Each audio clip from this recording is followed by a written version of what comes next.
허인영 기자와 함께 조금 더 자세한 이야기 나눠보겠습니다.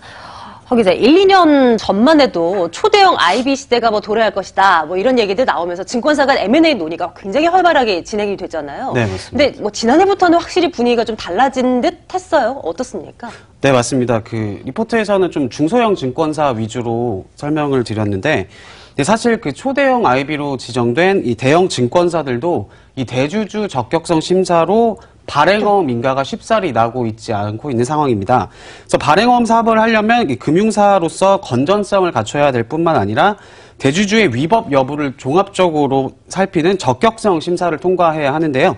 현재 기관 경고를 받은 전력이 있거나 대주주에 대한 검찰 수사 등이 진행되고 있다는 이유로 한국투자증권을 제외한 4곳의 증권사의 인가가 아직 완료되지 않았습니다. 이게 심사가 강화된다라는 이 신호가 언제부터 좀 나왔다고 볼 수 있을까요?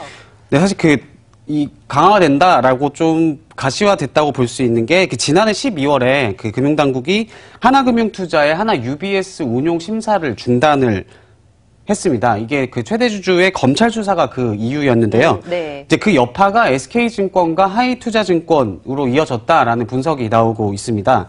특히 하이투자증권 인수를 결정한 DGB 금융지주의 경우 이 회장이 사정당국, 그러니까 경찰의 수사를 받고 있다는 점에서 하나금융투자와 공통점이 있고요.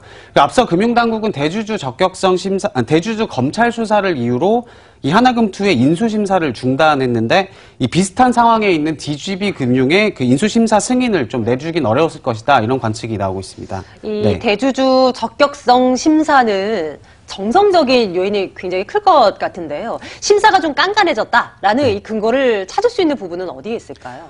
좀 눈여겨보셔야 할 부분이 이 하나금융투자의 하나 UBS 운용 인수와 그리고 DGB 금융지주의 하이투자증권 인수에 적용되는 법이 다르다는 점인데요. 하나금융투자의 좀 어려운 얘기인데, 하나금융투자의 하나 UBS 운용은 인수는 이제 금융지배구조법이 적용되는 사안이고, 네. DGB 금융지주의 하이투자증권 인수는 금융지주회사법이 적용되는 사안입니다. 그래서 금융지배구조법, 그러니까 하나금융투자의 하나 UBS 운용 인수에 대해서는 이 검찰 수사가 진행 중인 사안은 심사를 중단하도록 돼 있다고 적시가 돼 있는데, 그러니까 즉 금융당국이 하나금융투자의 하나 UBS 운용 심사를 중단을 한 거는 뚜렷한 법적 근거가 있는 겁니다. 네. 근데 반면 이 DGB 금융진주는 금융지주회사법에 따른 자회사 승인 심사를 현재 신청을 하고 있는 상태인데, 이 금융지주회사법을 잘 보면은 이 대통령령이 정하는 기간, 그러니까 60일 이내에 DGB 금융지주의 하이투자증권 인수심사를 완료해야 한다고 규정되어 있는데, 아시다시피 현재 심사가 5개월가량 지속이 되고 있습니다.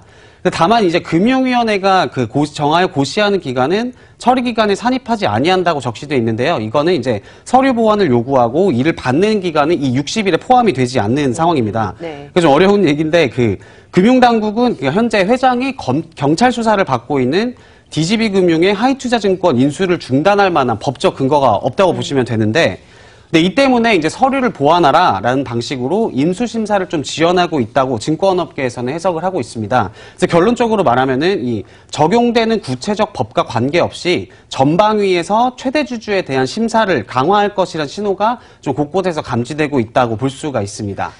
금융당국뿐만이 아니라 이 국회에서도 대주주 적격성 심사를 좀 강화하는 그런 움직임이 일고 있다면서요? 네, 맞습니다. 박찬대 더불어민주당 의원이 지난 7일 대주주 적격성 심사를 까다롭게 하는 금융회사의 지배구조법 개정안을 대표 발의했습니다. 금융회사의 대주주 적격성 유지 요건에 이 대주주의 의사결정 능력, 그리고 특정 경제에 대한 가중처벌법 위반 여부를 포함을 하고, 대주주 변경 승인 시 적용되는 조건과 최대주주의 자격유지 심사의 조건을 동일하게 적용하는 게 주 골자입니다. 그래서 이제 금융회사를 인수하는 것뿐만 아니라 인수한 다음에 이 대주주 지위를 유지하는데도 엄격한 기준을 좀 적용하겠다는 의미인데요. 그래서 M&A를 준비하고 있는 금융회사 입장에서는 이 앞으로 대주주 적격성 심사에 좀 만전을 기해할 것이라는 전망이 나오고 있습니다. 네, 오늘은 증권업계 분위기 좀 살펴봤네요. 허인영 기자와 함께 이야기 나눠봤습니다. 말씀 잘 들었습니다. 네, 감사합니다.